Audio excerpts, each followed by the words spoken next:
Hola, muy buenos días, bienvenidos a College 360, bienvenidos a un nuevo episodio de Memorias NCAA. Hoy ya empezamos el sprint final de este programa, esta sección veraniega que llevamos haciendo desde junio, porque hoy empezamos ya con el March Madness de 1996. Lo hemos titulado La locura del 96, porque muchísimas cosas sucedieron en este March Madness.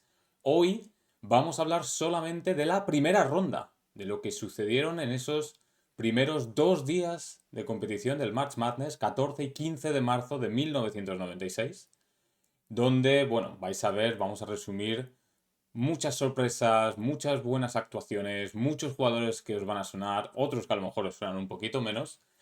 Y la verdad es que no teníamos pensado hablar solo de la primera ronda, pero claro, ya sabéis cómo somos en College 360, nos gusta hablar solo de lo que sabemos, así que en este caso me he visto 11 partidos de la primera ronda, 11 partidos que vais a tener en comentarios, así que si alguno quiere disfrutar alguno de esos partidos lo vais a tener ahí.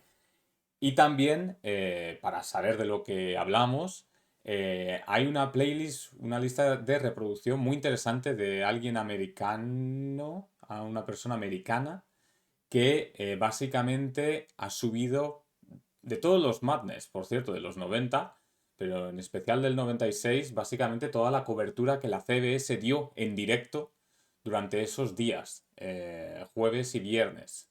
También, evidentemente, la segunda ronda y demás. Así que también os vamos a dejar toda esa cobertura de la CBS pasando de un partido a otro, siempre con los finales de los partidos en directo por aquel entonces, por supuesto, pues también os vamos a dejar esa lista de reproducción, porque claro, estamos hablando de 32 partidos en esta primera ronda, de los que solo he podido encontrar en YouTube 11 de ellos completos, pero claro, significa que hay otros 21 partidos, algunos de ellos muy interesantes, que al menos podéis seguir los finales o un poquito los inicios de algunos de esos partidos, si os queréis tragar, pues eso, la cobertura de la CBS, casi 8 horas por cada día de competición por aquel entonces. Dicho esto, vamos a empezar un poquito, ¿no? El resumen, vamos a hacerlo por regiones, ya sabéis, por el famoso bracket.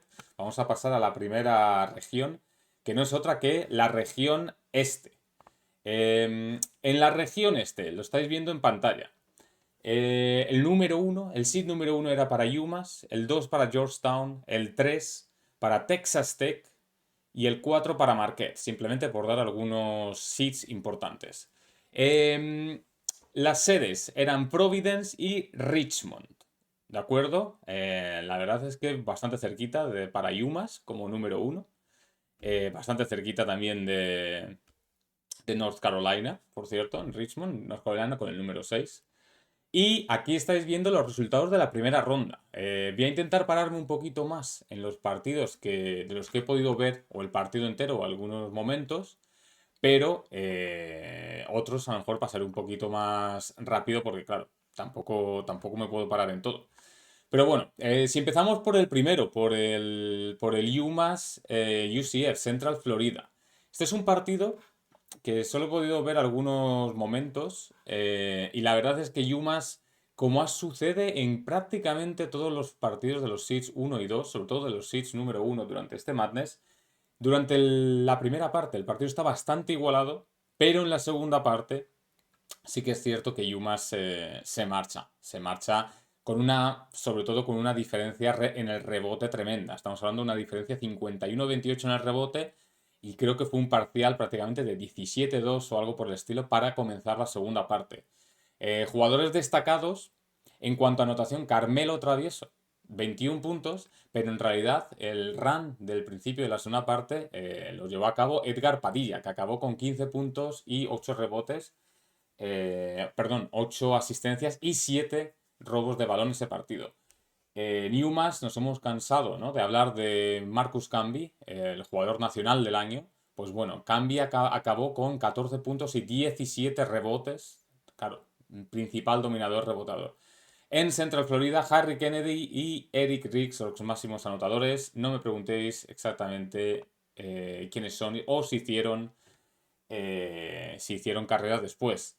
Así que UMass solventa el partido en Providence fácilmente y se enfrentará en la segunda ronda del Madness frente a Stanford. Aquí ya la cosa se empieza a igualar. Stanford-Bradley. Bradley venía con el número 8 a nivel en el seed de la región este y Stanford con el número 9. Esto lo he puesto en Twitter porque este partido, no entero, pero prácticamente me he visto bastantes minutos en la lista de reproducción y hay un jugador a destacar. En Stanford, abre los ojos, ¿eh? Como decía el gran Andrés Montes, Brevin Knight, que luego sería base suplente en los Memphis Grizzlies, los primeros Memphis Grizzlies de Pau Gasol. Pues Brevin Knight acabó con 26 puntos dominando el partido. En Bradley, otro jugador muy, muy conocido, Anthony Parker. Hablamos con Tony Mesa la semana pasada, o hace 2 semanas, cuando hablamos de todos esos jugadores tal vez un poquito menos conocidos o menos estrellas, ¿no? de esta temporada. Pues Anthony Parker, que luego haría carrera en Europa, en el Maccabi, 34 puntos. Hizo un 8 de 10 en triples. Prácticamente el problema de Bradley es que solamente Anthony Parker estuvo a la altura. Anthony Parker metió 34 puntos y luego hubo solo otros 4 jugadores que anotaron canastas. Voy a intentar hacer el cálculo rápido porque lo tengo aquí delante. Si quitamos a Anthony Parker, el equipo acaba con 11 de 28 en tiros de campo. Claro, no hay manera, no hay manera, no hay manera. También una cosita que vamos a ver muy a menudo, por aquel entonces, resultados más justos, el que gana el rebote, gana el partido, 11 de diferencia para Stanford, a favor de Stanford. Así que ya sabéis, Brevin Knight se vería las caras con el número 1, con la UMass de Camby, de Edgar Padilla, de Carmelo Travieso y de John Calipari en los banquillos. Así que ya tenemos el primer enfrentamiento para la segunda fase. Digamos, en la parte alta del bracket nos quedaban 2 partidos más. Penn State, Arkansas. Hay que recordar que Arkansas había sido un equipo dominador durante los 2 últimos años, pero este año Arkansas hace una temporada bastante, bastante floja en la SEC.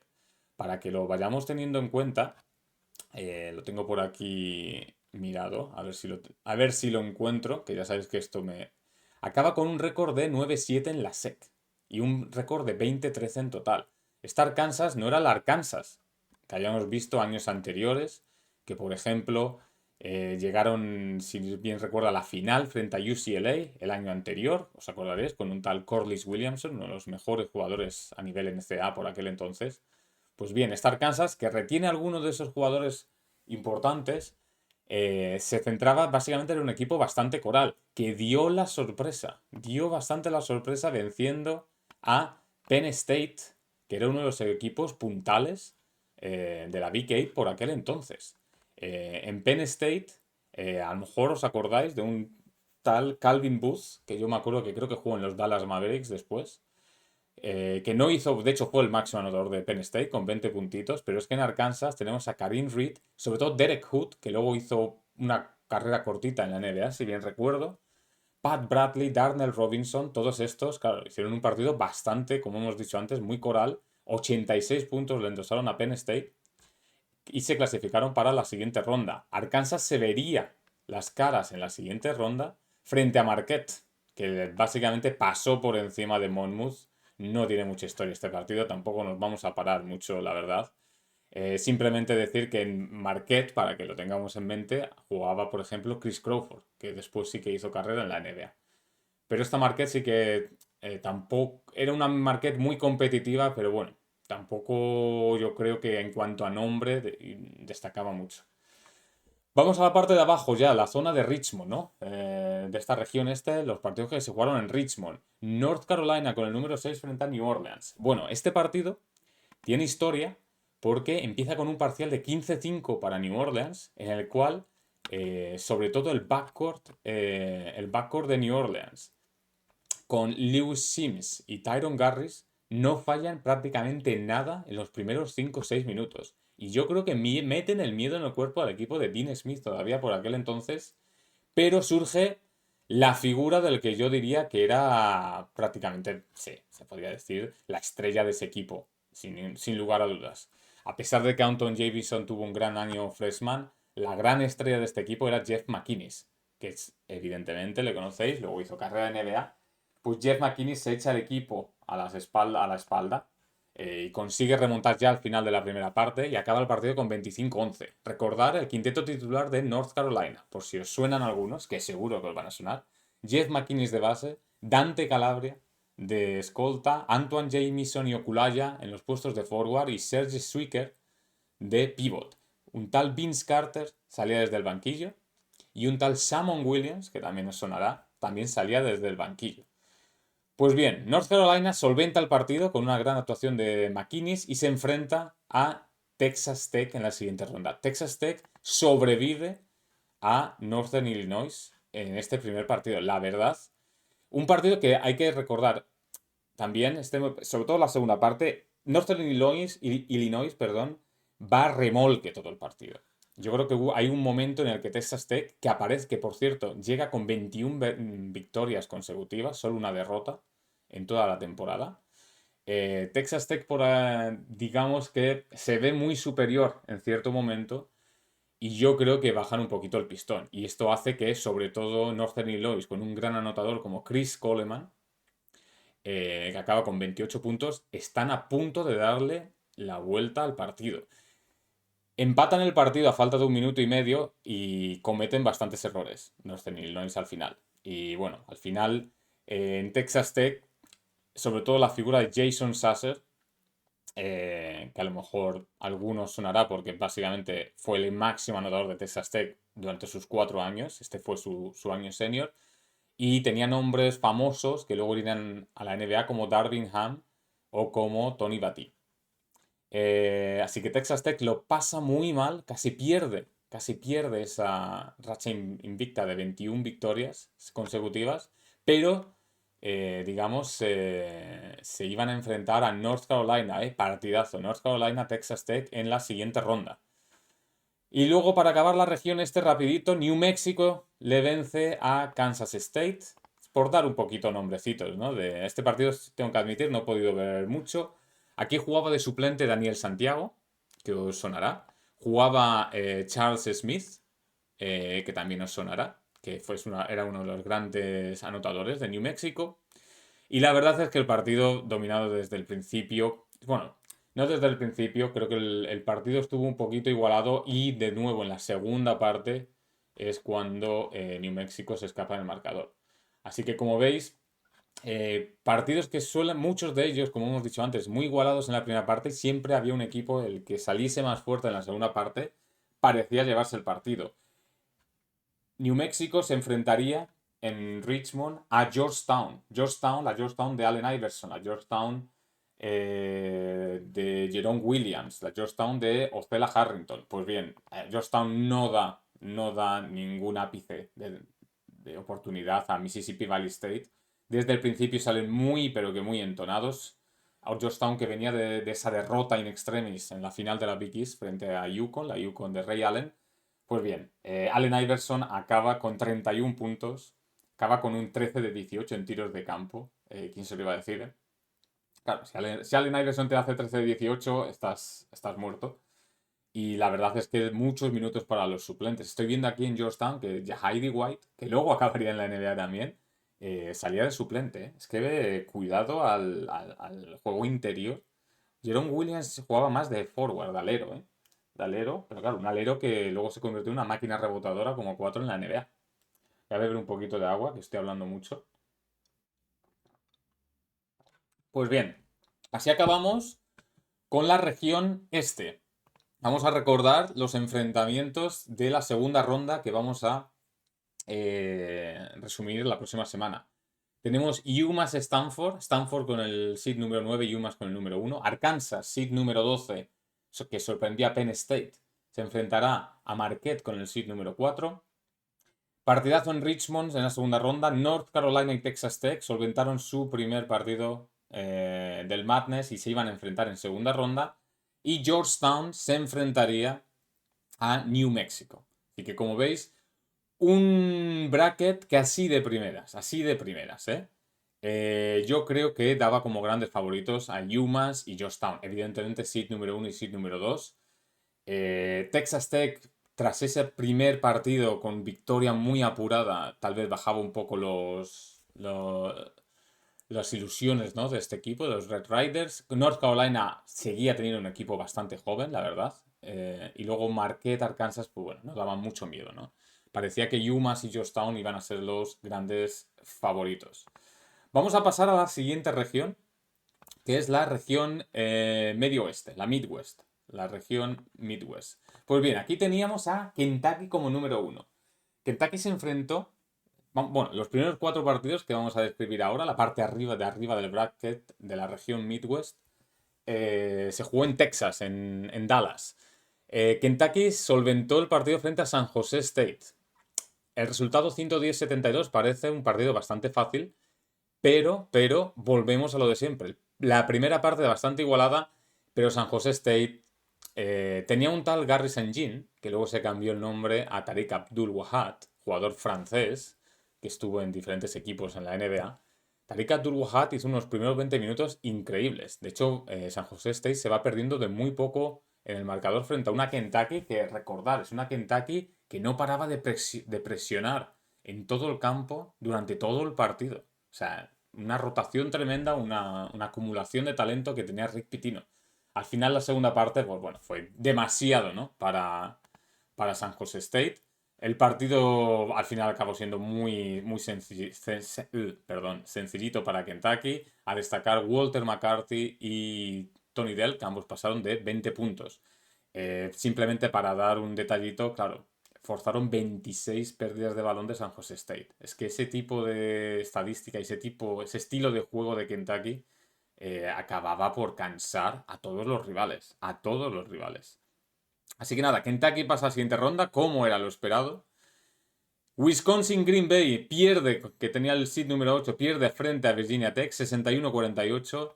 Un partido lento, no he podido verlo, lo he tenido que ver a través de la lista de reproducción, pero partido lento como no os podéis imaginar, con mucho juego, 5 contra 5, muy poco contraataque, imprecisión en los tiros, muy malos porcentajes.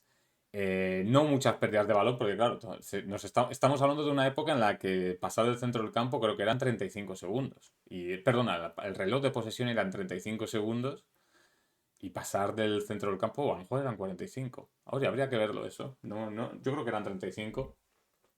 Y claro, eso da pie a que muchos equipos, sobre todo equipos con menos talento, pues jugasen a pocos puntos, ¿no? A muy pocos puntos. Pues bien, Virginia Tech se lleva el partido. Este sí que estuvo dominado durante todo el partido. No hubo mucho que rascar al final. Así que Virginia Tech dio una pequeña sorpresa, un pequeño upset con el número 9.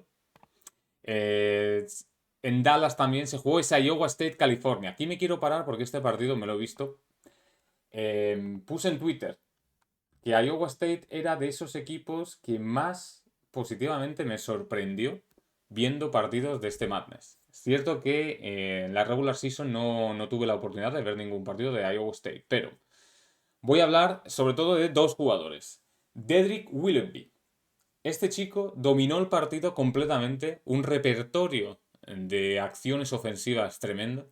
El típico escolta de los 90, tal vez no a la altura de. No con la altura de Michael Jordan, ¿no? Que era el prototipo, 1,98, estaba en 1,93, 94, pero un gran anotador. Un compañero, un amigo en Twitter nos dijo el otro día que falleció hace poco, de hecho jugando un partido, un pick-up game en la calle debido a un infarto con 47 o 49 años. Pues bien, Dedrick Willoughby, un gran jugador, y por dentro tenían a Kelvin Keito, que si bien se llenaba de faltas, era una fortaleza interior tremenda para esta Iowa State. California lo pasó bastante mal. California tenía a Sharif Abdur-Rahim. Hay cosas que no entiendo. Por ejemplo, en California, Sharif Abdur-Rahim, todos le conocemos por ser un prototipo a finales de los 90, cuando llegó a la NBA, en los Vancouver Grizzlies. un prototipo de jugador del futuro, ¿no? Alto, pero que sabía poner la pelota en el suelo, que sabía tirar y demás. Pues bien, Sarif Abdurrahim, y aquí fue la gran decisión de Tim Floyd, entrenador de Iowa State.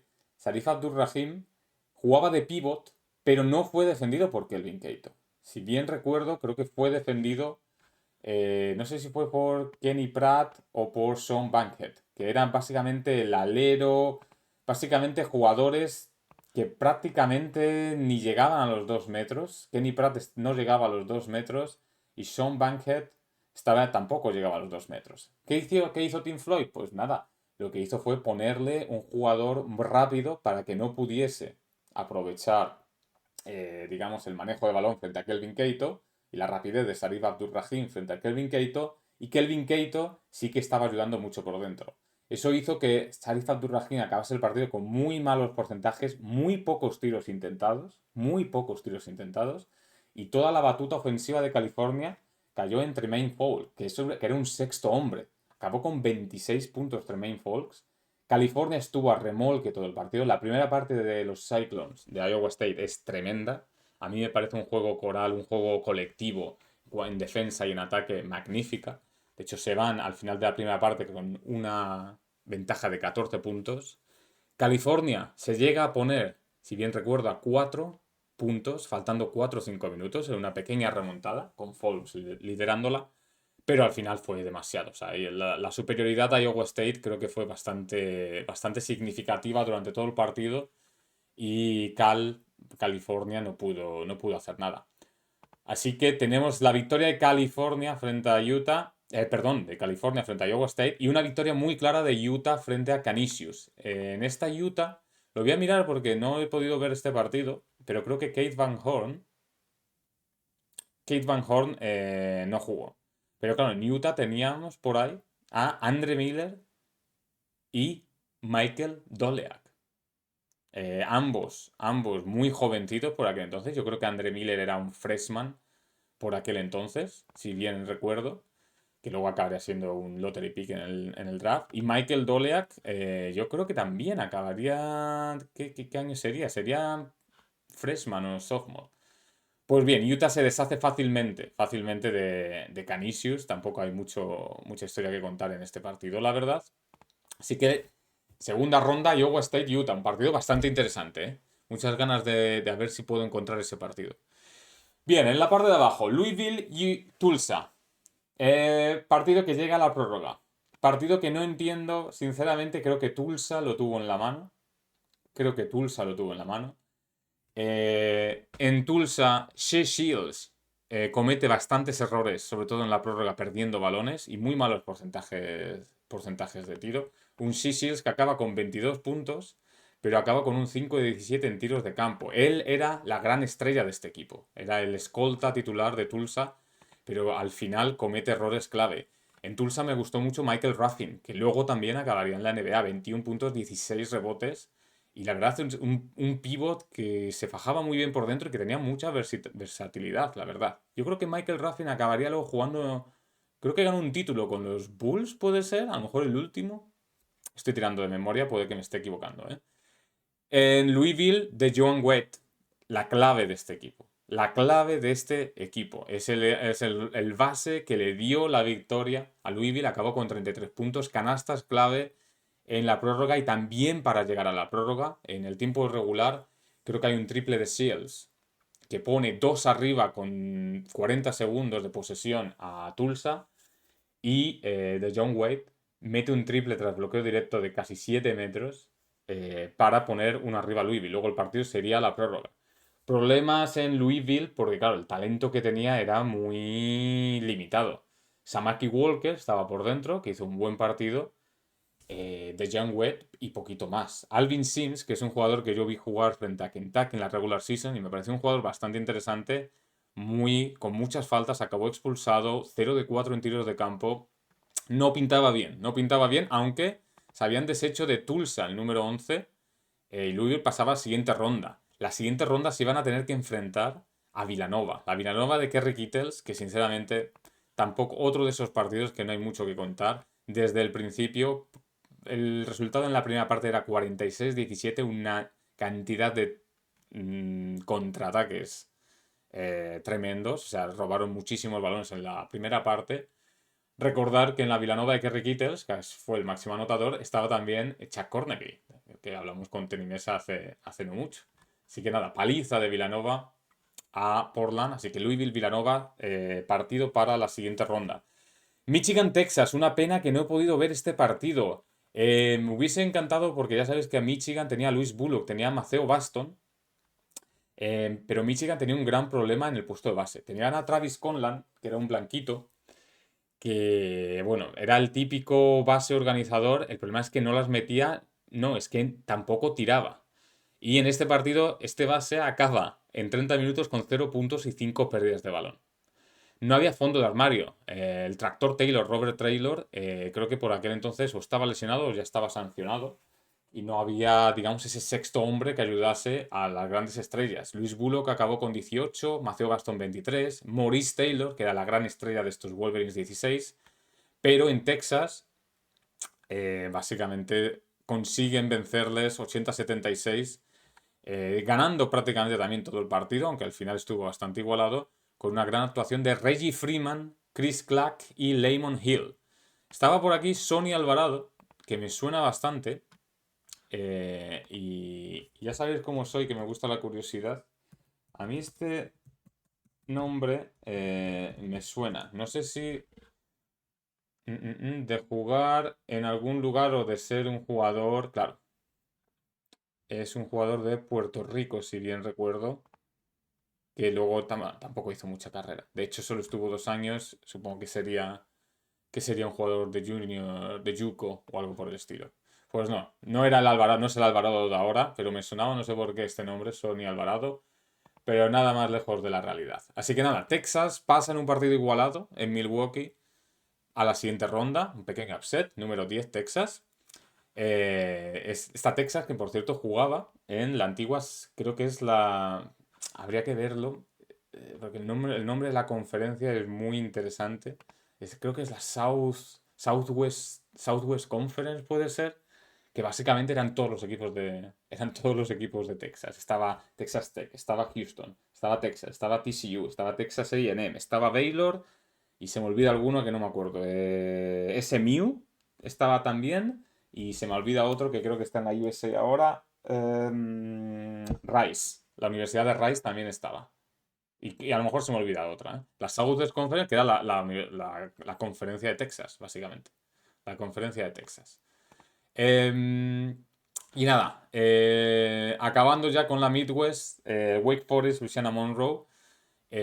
Tim Duncan juega el partido, o empieza el partido, pero realmente llega con molestias Tim Duncan al March Madness, hay que recordar esto. Se carga un poquito de faltas al principio. Ricky Peral acaba jugando muchísimo de pivot.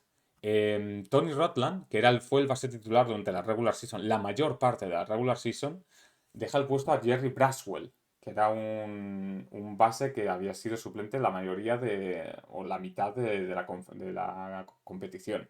Ya dijimos que Tony Rutland era un poquito chupón, ¿eh? Era un poquito chupón, venía de la high school de Allen Iverson y de ser la estrella el año que Iverson estuvo en prisión. En este partido yo destacar sobre todo un jugador, Rusty LaRue. Rusty LaRue es un jugador que luego hizo muy poca carrera en la NBA y que me parece un jugador muy pero que muy talentoso. El típico senior que siempre tomaba la mejor decisión para el equipo, incluso sin Tim Duncan, repartía el juego, sobre todo era conocido por su tiro, pero sobre todo se convirtió en este partido al menos en el go-to guy sin Tim Duncan, que jugó la mitad del partido solamente. Y bueno, al final se deshacen de Louisiana Monroe. El partido estaba decidido en la primera parte, iban ganando de 17, luego se acercan un poquito, pero nunca a un nivel peligroso para Wake Forest. Así que resumiendo la región Midwest, nos encontramos que en la segunda ronda iba a haber un Kentucky-Virginia Tech, Iowa State-Utah, muy buen partido, sobre todo si Van Horn volvía. Louisville-Villanova. Yo aquí daría como favorito a Villanova, pero Villanova era un equipo muy montaña rusa durante la temporada. Y Louisville, si conseguían activar a Alvin Sims, si Webb seguía con el mismo nivel, que frente a Tulsa, cuidadín. Y luego un Texas Wake Forest, donde yo creo que Wake Forest será el gran favorito. Así que, como veis, una región bastante interesante, ¿eh? Bastante interesante, con muchos equipos de mucha calidad. Kentucky destacaba que además era el número uno del país por aquel entonces, pero cuidadín, ¿eh? Cuidadín que podría haber sorpresas. Nos vamos a ir a la siguiente región, que es la Southeast. En la Southeast tenemos los primeros partidos, la parte de arriba del bracket, se juegan en Indianapolis. El Yukon Colgate, que ganó Yukon. Partido bastante más cómodo de lo que el resultado dice ahí. 68-59. El partido fue bastante cómodo. Se fueron de 20 puntos en la primera parte. Ray Allen jugó bastante bien. Malas noticias para Yukon. Se lesionó Ricky Moore, su alero titular, y no sabían, se pensaba que iba a perderse el siguiente partido, pero todavía no se sabía si a lo mejor se podían llegar a perder el Madness. Así que Yukon solventa el partido fácilmente. Duke Eastern Michigan.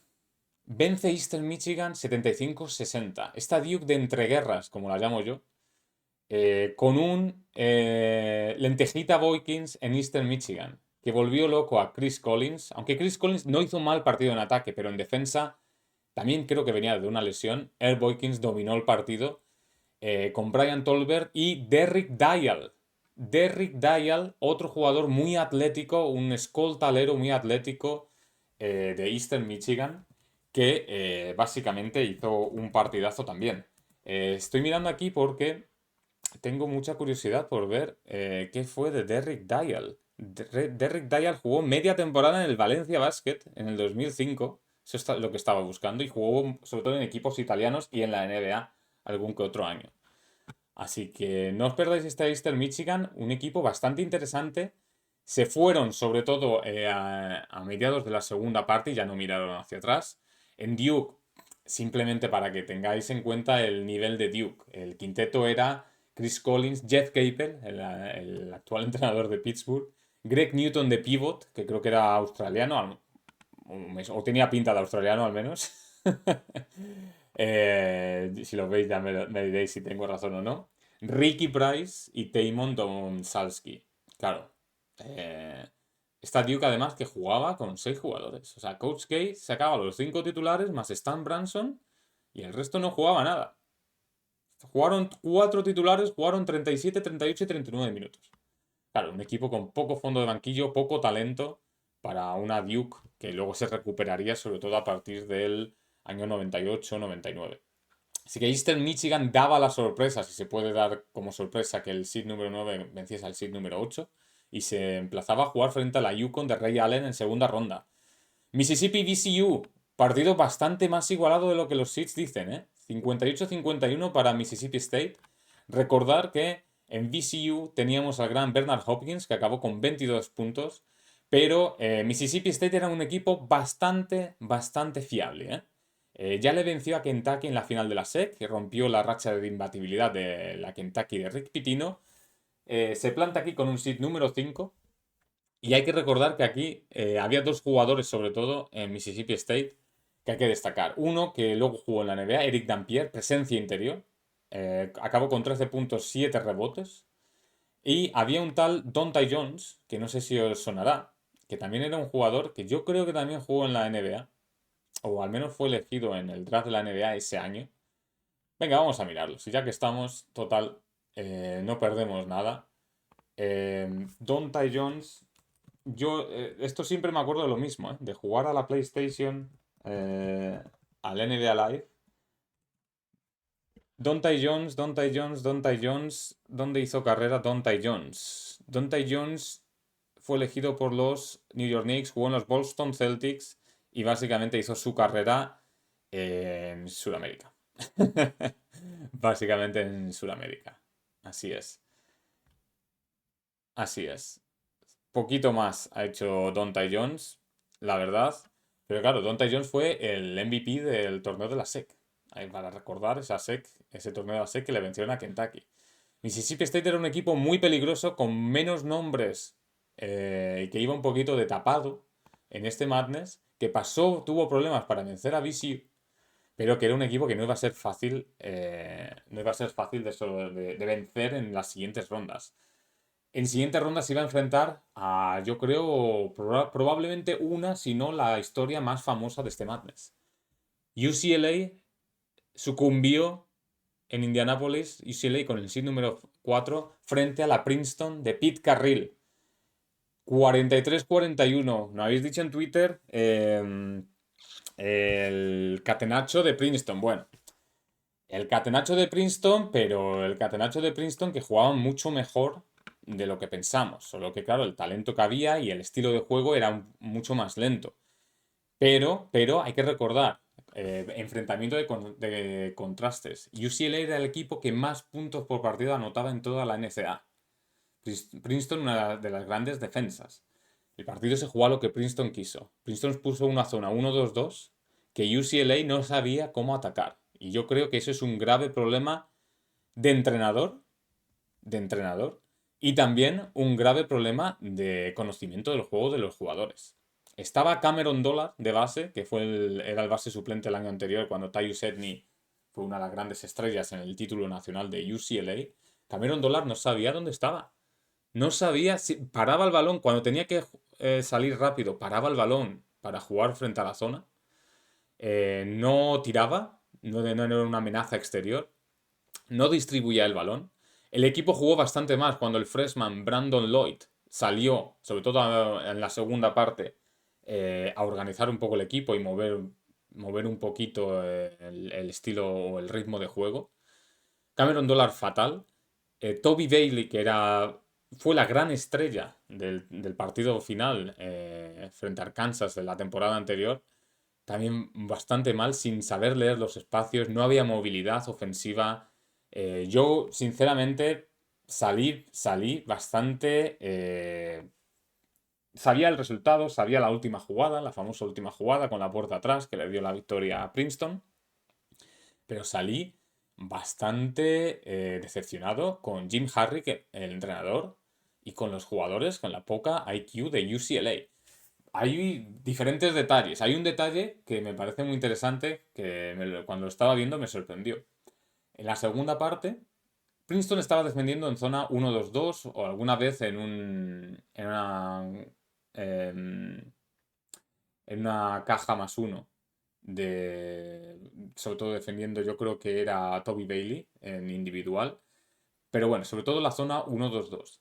En la segunda parte, en un partido con baja anotación, en un partido en el que el problema no era necesariamente la defensa que UCLA hacía, UCLA se pone a imitar la zona 1-2-2. Pues bien, hay alrededor de 5 minutos en la segunda parte en la que no hay ningún gran parcial en esos 5 minutos a favor de ninguno de los equipos, pero ambos equipos están defendiendo en zona 1-2-2. Bueno, pues si veis esos minutos, la distribución de balón y movimiento de los jugadores en UCLA en ataque casi inexistente. Y Princeton siempre, tras 15, 20, 25 segundos, encontrando al jugador solo, jugadores moviéndose constantemente, buena distribución de balón. Lo que pasa es que no las metían. Acabaron con un 8 de 27 en triples, Princeton.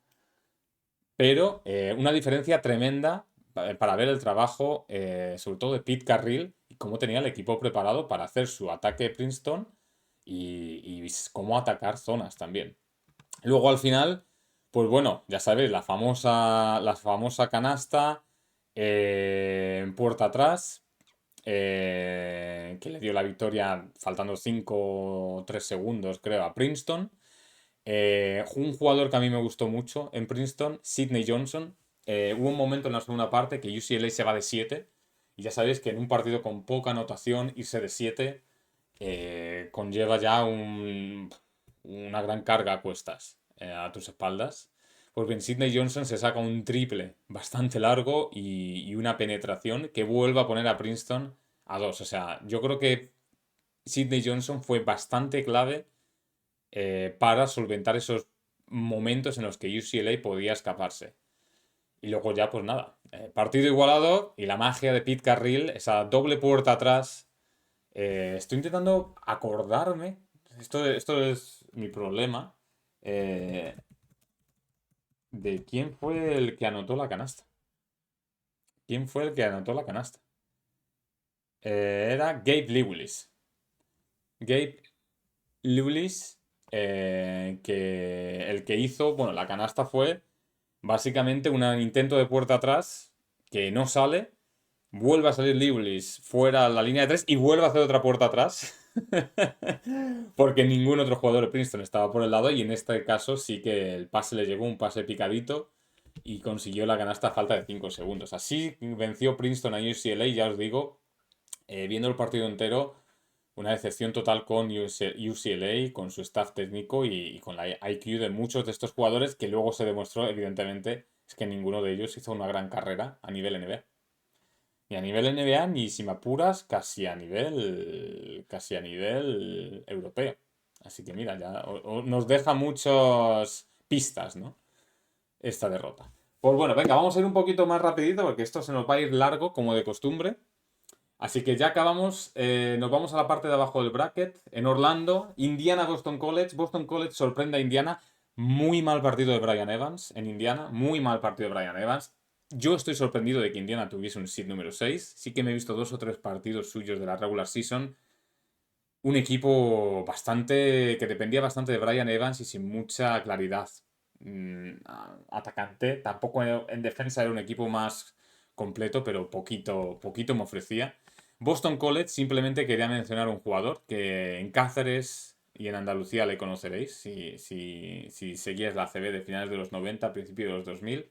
Un tal Danny Abrams que llegó a promediar más de 20 puntos en alguna temporada en ACB, estuvo 5 o 6 años. Si bien recuerdo, pues Brian Adams, perdón, Brian Adams, el rockero, no, Danny Abrams, acabó con 22 puntos, 17 rebotes y fue la gran arma ofensiva de esta Boston College. Así que Boston College dio la sorpresa frente a la Indiana de Bobby Knight. En siguiente ronda se enfrentaría a Georgia Tech. Georgia Tech venció, yo diría que con Iba a decir facilidad, el partido estuvo siempre en menos de 10 puntos, pero bueno, yo creo que estuvo. Digamos que no estuvo nunca en peligro para Georgia Tech. Un gran Matt Harpring, con ya sabéis Marbury, que era el base titular de Georgia Tech. Austin Peay, bueno, lo que digo, lo poco que he podido ver del partido, siempre que conectaban con este partido, la victoria estaba más o menos clara para Georgia Tech. Sí que es cierto que Georgia Tech, en lo poco que le he visto, da una impresión de tener una defensa un poco flojita. Un poquito flojita la defensa de Georgia Tech. Yo creo que esto le podía penalizar. Su siguiente rival sería Boston College, que no, tampoco era un gran equipo ofensivo, pero cuidadín, cuidadín. Temple, Oklahoma. Temple solventa el partido. Un partido que se suponía que iba a ser de ritmo lento. Pues bueno, el ritmo lento sobre todo lo implementó bien Temple, que dejó en 43 puntos a Oklahoma. Nada, el máximo anotador de Oklahoma, Ryan Minor, que llegó a promediar 20 puntos por partido esa temporada, acabó con uno de 11 en triples. Yo creo que eso lo dice todo. Y el número 2, el seed número 2, Cincinnati, lo pasa bastante mal para vencer a UNC Greensboro. En Cincinnati, a lo mejor os acordáis sobre todo de 2 jugadores que luego acabarían en la NBA. Un forward, Art Long, que yo creo que era el mejor jugador de este equipo, y Danny Forson, un rebotador tremendo luego en la NBA.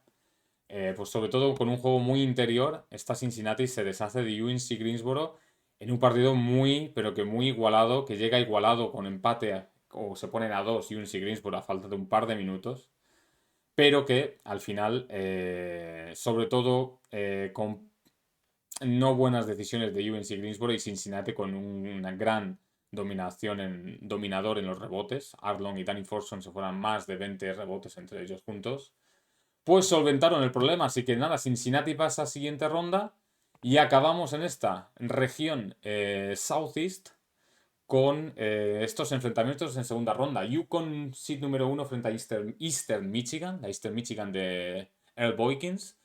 El 5 Mississippi State frente al número 13 Princeton, la Princeton que sorprendió a UCLA, la Princeton de Pete Carril. Y en la parte de abajo en Orlando íbamos a tener un Georgia Tech Boston College, cualquier cosa podía pasar. Un partido que si Georgia Tech juega o demuestra lo que venía demostrando, iba a tener que ser un partido donde se le iba a tener que jugar a meter más puntos que el rival. Y Boston College ofensivamente tampoco me parece un equipo, quitando a Danny Abrams, con mucho poderío ofensivo. Pero bueno, Georgia Tech daba síntomas de flaqueza, sobre todo defensivas. Y un Temple Cincinnati, donde yo creo que cualquier cosa podía pasar. Un partido que Cincinnati intuyo que intentaría llevar un ritmo un poquito más alto porque Temple era sobre todo peligroso jugando a un ritmo muy lento. Así que esa era la región Southeast y vamos a acabar rapidito con la región oeste, la región West, donde el número uno era Purdue, que lo pasa fatal. Yo creo que esto estuvo muy, pero que muy cerca Purdue de caer eliminado en primera ronda y de ser el primer seed número uno que cae eliminado frente a Western Carolina. Hay que recordar que Purdue, que también está en esta región, por cierto, Kansas, Purdue, hubo mucha controversia por aquel entonces porque mucha gente pensaba que Kansas debería haber sido el seed número uno. Bueno, pues esta derrota, esta cuasi derrota, casi demuestra que todas esas quejas, digamos, eran reales, ¿no? Hay que recordar Purdue que se convirtió en el 2023 en el segundo seed número uno en caer en primera ronda también. Parece que es algo que les gusta, ¿no? Jugar un poquito con fuego. La verdad es que Purdue ni dominó el rebote, que era algo que en teoría deberían de hacer. Tiraron fatal de tres. No forzaron muchas pérdidas, de hecho tuvieron más pérdidas que Western Carolina. A mí Purdue solo lo había visto un partido y me pareció, es que a mí la Big Ten de por aquel entonces me parecía bastante flojita, la verdad, no lo voy a admitir. Ganó en la regular season fácilmente, pero me parecía bastante flojita. Y yo creo que un seed número uno era para estar bastante sobrevalorado. Su mayor estrella era Chad Austin, que acabó con 18 puntos, era el máximo anotador de este equipo, pero si os digo el resto de nombres, Porter Roberts, Brandon Brantley, Roy Hudson, Herb Dope, tal vez solo conozcamos a Brad Miller, que era un sexto hombre, un pivot suplente. Eh, el resto de jugadores, la verdad es que no nos llaman mucho la atención, quitando a Chad Austin, que sí que se le veía con un poquito más de talento. Pero esta Purdue sí lo pasó bastante mal frente a Western Carolina, donde Uncle McCollum fue un martillo pilón desde la línea de 3 puntos. Así que nada, Purdue se salva. Georgia le vence a Clemson. Clemson que tenía un equipo muy jovencito con 4 freshmen por aquel entonces frente a Georgia que estaba lleno de seniors. En Georgia teníamos a Sandon Anderson, que luego jugaría en los Utah Jazz, como bien recordaréis. Sandon Anderson, que era la gran estrella de esta Georgia. Y en Clemson, claro, es que mucho freshman. Habían hecho una temporada bastante buena Clemson, bastante buena Clemson. Con muchos jovencitos. Pero al final sucumbieron frente a la experiencia de Georgia, 81-74. Bien, vamos con la segunda gran sorpresa de este March Madness. Memphis, seed número 5, pierde frente a Drexel, número 75. Mucha gente aquí, y sobre todo cuando ves recaps, ¿no? Resúmenes de este partido, se centra mucho en Malik Rose, que hizo un gran partido, 21 puntos, 15 rebotes para Drexel, y diciendo que le ganó la batalla a Lorenzen Wright, que era la gran estrella interior de Memphis, que acabó con 16-10. Sinceramente, viendo el partido, me parece un duelo bastante igualado. Me sorprende que Malik Rose, que luego se convertiría en un jugador mucho más duro, ¿no? Más difícil de que te entre por el ojo. Aquí Malik Rose en la NCAA era un jugador bastante, poquito más delgadito de lo que luego estaría en la NBA y bastante más ágil, más divertido de ver. Yo creo que aquí el problema era que Memphis tenía un backcourt que era de verdad. Yo ya la había visto un par de partidos durante la temporada. Me acuerdo un partido frente a Yumas, principios de enero. Chris Garner y Mingo Johnson es que es un backcourt de mid-major baja.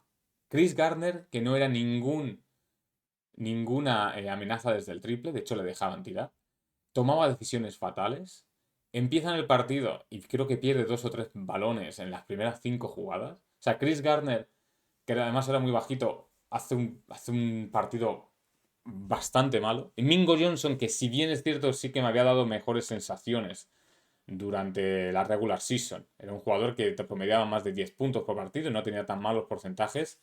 también fatal. Es que entre Chris Gardner y Mingo Johnson, para que nos hagamos una idea, acaban con 2 de 20 en tiros, 1 de 11 en triples, y entre los dos dan 6 asistencias y pierden 6 balones.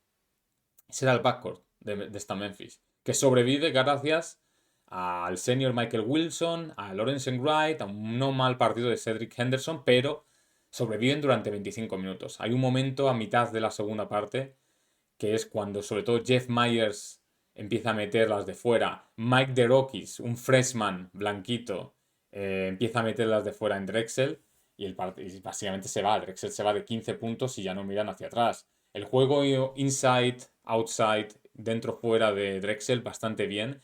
Lo vuelvo a repetir, Malik Rose me pareció un bastante mejor jugador a nivel NCAA que luego lo que le recordamos en la NBA, con buena visión de juego y demás. Y esta Drexel, pues bueno, que pasaba a siguiente ronda y se iba a enfrentar a Syracuse, una Syracuse que vence a Montana State en otro de esos partidos en los que el partido llega igualado al final de la primera parte. Victoria iba ganando de 4 Syracuse y después se viene abajo Montana State. Syracuse, para recordar nombres importantes, claro, tenían a John Wallace, que era la gran estrella, tenían a Lazarus Sims también, un muy buen jugador, Lazarus Sims, tenías a Todd Bergen. La verdad es que esta Syracuse, ya lo hemos dicho algún par de veces, era un equipo que llegaba de puntillas, ¿no? Era el equipo tapado de la Big East después de esos 3 grandes equipos. Parecía que llegaba un poquito de tapado, pero tenía un equipo bastante interesante con John Wallace, con Todd Bergen, el forward sophomore, que también, la verdad, hizo muy buena temporada. Tenían a Otis Hill también.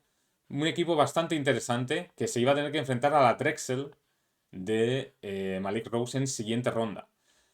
Iowa le vence a George Washington, partido que pierde George Washington. George Washington iba ganando de 7 a falta de 2 o 3 minutos. Y Iowa le da la vuelta al partido. Sobre todo le da la vuelta al partido con Jess Settles, metiendo 2 tiros libres al final. Russ Miller juega bastante bien, aunque no he podido ver mucho de él, pues sobre todo supongo que anotaría en la primera parte, pero Jess Settles parecía que era el gran anotador de esta Iowa. Y en George Washington tenían un base muy jovencito, Shonta Rogers, que a mí sí que me ha gustado bastante. Acabó con 14 puntos, 10 rebotes. Sí que es cierto que se nota que era un freshman en las últimas jugadas. No consiguió distribuir bien el balón. Kwame Evans, que era la gran estrella del equipo, que hace buenos números, también no está acertado al final. Y bueno, el nerviosismo, ¿no?, de poder hacer ese upset frente a Iowa, pues al final hace que los Hawkeyes consiguiesen pasar a la siguiente ronda. En siguiente ronda que se iban a enfrentar al Arizona. Perdón. Que se iban a enfrentar al Arizona, que muchos de nosotros conoceremos, de Michael Dickerson, de Jason Terry, de Miles Simon. Algunos de estos que luego serían. Que luego llegarían a una final nacional también. AJ Bramlett, seguro que os acordaréis. Estaba Ben Davis por dentro. Un equipo bastante interesante. Corey Williams estaba jugando también. Y una Valparaíso que supongo que el único nombre que os sonará es Bryce Drew. Que si no me equivoco, 1 o 2 años después metería esa canasta famosa. Pero bueno, en este viaje al Madness de 1996, la verdad es que la paliza fue tremenda, ¿eh? Se fueron perdiendo de más de 35 puntos al descanso. Maryland Santa Clara, aquí hemos podido ver la segunda parte. Un nombre a tener en cuenta, Steve Nash. Steve Nash. Esta Santa Clara le vence a Maryland con un Steve Nash que acaba con 28 puntos, 12 rebotes, 12 asistencias, 6 rebotes. ¿Qué os puedo decir de Steve Nash? Está también en Santa Clara, por cierto. Esto no lo sabía yo. Marlon Garnett, que luego acabaría jugando en la ACB también. Creo que jugó en algunos equipos en la ACB. No sé si el Real Madrid o Estudiantes o algo por el estilo. Pues esta Santa Clara, que era principalmente Steve Nash, era un equipo que bailaba el son de Steve Nash. Se sabía que no iba a ser suficiente. De hecho, en la siguiente ronda se iban a tener que enfrentar a Kansas, que le venció de paliza a South Carolina State. Kansas, que ya hemos dicho que tendría que haber sido el seed número 1.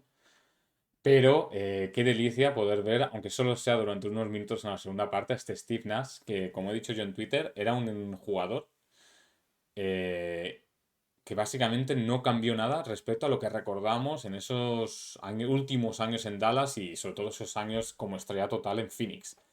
O sea, mucho balón para él, mucho manosear el balón, pero no paraba de generar sus propios tiros, su step back, sus triples, su confianza, cómo salía al contraataque, cómo salía de la presión de Maryland. Cuando empiezan a hacer presión a todo el campo, no le afecta para nada a Steve Nash, que acaba el partido con unos números tremendos y hacen que el número 10 Santa Clara venza a Maryland y avance a siguiente ronda para enfrentarse a Kansas.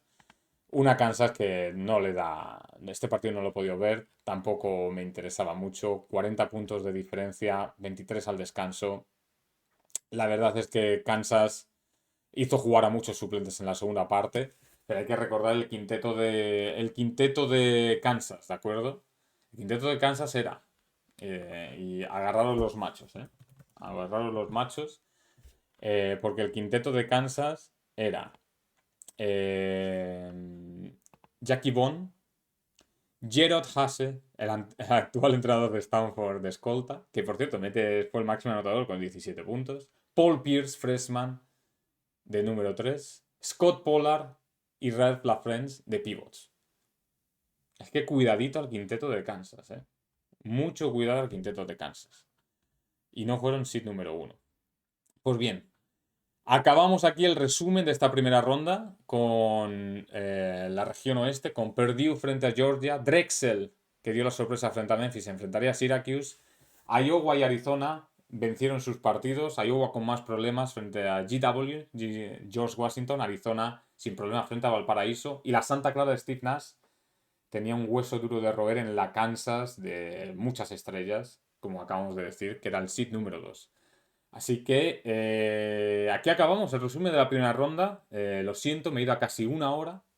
Vamos a dejar en los comentarios una lista de reproducción con los 11 partidos completos que he encontrado en YouTube y otra lista de reproducción con la retransmisión de la CBS moviéndose de un partido a otro durante los 2 primeros días de competición para el March Madness de 1996.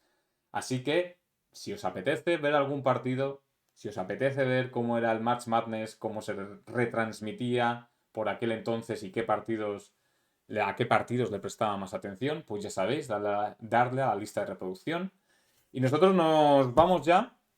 Ha empezado el Madness. La próxima semana hablaremos de la segunda ronda. Como hay la mitad de partidos, esperamos utilizar la mitad de tiempo. Y las 2 últimas semanas de agosto vamos a sacar 2 programas cada miércoles. Haremos un programa por la mañana, el miércoles 22, para hablar del Sweet 16 y otro por la tarde para hablar del Elite 8. Y el último miércoles de agosto, el día 29, si bien recuerdo. ¿29? No, el día 30, ¿no? Yo creo que es el día 30 ya. Cumpleaños de mi mujer es el 29 de martes, así que tiene que ser el miércoles 30 de agosto. Sacaremos también un episodio por la mañana hablando de la Final Four y las 2 primeras semifinales nacionales. Y acabaremos con un programa final hablando de la final nacional.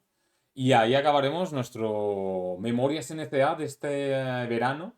Junio, julio y agosto, todos los miércoles, hablando de esta temporada 95-96, dando nombres, recordando partidos, dejando links para que vosotros podáis disfrutar también de estos partidos. Y aquí lo dejamos. Primera ronda acabada, una segunda ronda con partidos ya muy, pero que muy interesantes. Yo tengo esta semana para verme todo lo que pueda, porque el próximo, yo creo que martes o miércoles por la mañana, tengo que grabarme de nuevo para mostraros todo lo que sucedió durante esos 16 y 17 de marzo de 1996. Así que lo dejamos aquí. Muchas gracias por seguirnos. Ya sabéis, estamos en Twitter, en Instagram. Suscribiros al canal, darle me gusta al vídeo, dejadnos comentarios si recordáis algún nombre, si recordáis algún partido, si os interesa que hablemos de algo en especial durante algún programa de lo que queda de este Madness. Y suscribiros al podcast en iVoox, por supuesto. Así que muchas gracias durante este mes de agosto que nos sigáis escuchando o viendo. Y nosotros volvemos, nada, este viernes tenemos más previas para la temporada 23-24. Vamos a hablar de jump seats, entrenadores que pueden dar el salto si hacen una buena temporada. ¡Hasta luego!